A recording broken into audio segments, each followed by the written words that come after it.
আজকে আমি সকালের টিফিনে বানিয়েছি সাবুর খিচুড়ি। সাবুটা ভেজানো ছিল আর সবজিগুলো আমি কেটে ধুয়ে পরিষ্কার করে নিয়েছি। কড়াতে আমি শুকনো লঙ্কা আর একটু ফোড়ন দিয়ে সবজিগুলো তুলে ভেজে নিচ্ছি। লাল লাল করে ভেজে নেওয়ার পরে আমি মশলা দেব। নুন হলুদটা দিয়ে দিলাম। নুন হলুদ দিয়ে আবার ভেজে নিলাম। ভেজে নিয়ে মশলাটা দিয়ে কষিয়ে নিয়েছি। কষিয়ে নিয়ে ডাল সেদ্ধ করা ছিল, মুগ ডাল সেদ্ধটা দিয়ে ভালো করে ফুটে গেলে তারপরে আমি সাবুটা দিচ্ছি।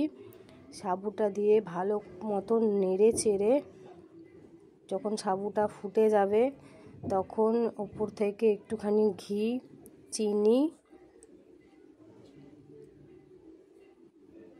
চিনিটা আগে দিয়ে দিয়েছি, ঘি দিয়ে দিলাম, দিয়ে গরম মশলা ছড়িয়ে নামিয়ে নিন সাবুর খিচুড়ি।